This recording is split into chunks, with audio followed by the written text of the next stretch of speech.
So let's start with a few tips on your setup and your grip. All right, let's grab a ball here. One of the things you need to know when you're hitting this thing is that you can hit it pretty much as hard as you want to hit it. But that said, how to hit it hard isn't necessarily tense muscles, and that's a mistake I see made a lot. You've got to soften up, and if you think of like most any good player, they set up and they soften up their arms, they soften up their wrists, and they're always moving a little bit. A good golfer wants to do that too, and we're going to get you doing some of the things the pros are doing, which is like just softening up and like doing a little pre-shot routine. It's just like, we call it waggling.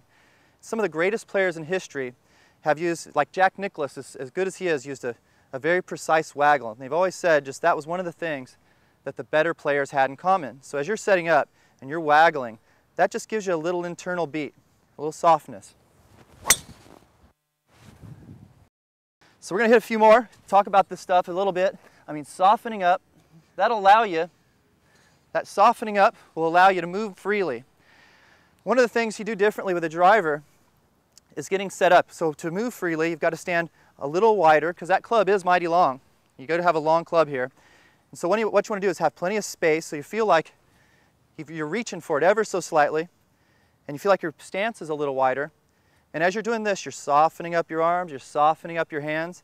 And one of the things about a driver is you want to be set up a little more like this, sort of cocked to the right, a little bit like you've got an uphill lie. If I had to hit a ball up a hill, I'd be tilted away.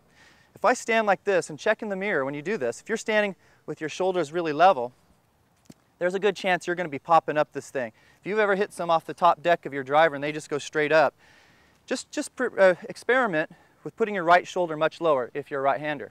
So watch my right shoulder here. As I'm waggling, I get that right shoulder low. You can see obviously that that's a pretty strong angle there. That allows me to sweep into this club even better. So watch this. That is just a terrific feel. Let's hit a few more. So like taking your aim and all that stuff, we'll get into that. But just to start with getting your address routine, where you're moving around, just softening up your arms, letting your arms hang. Tilting a little right, that'll also encourage you to stay really low at the takeaway. With a driver, that's a good thing. You wouldn't want to pick it up. Again, it's going to encourage you to chop down. If you go in low, go back low, you'll come in lower. You'll be sweeping that ball. All right, so again, let me get soft as I can. That'll help me get the biggest pivot I can.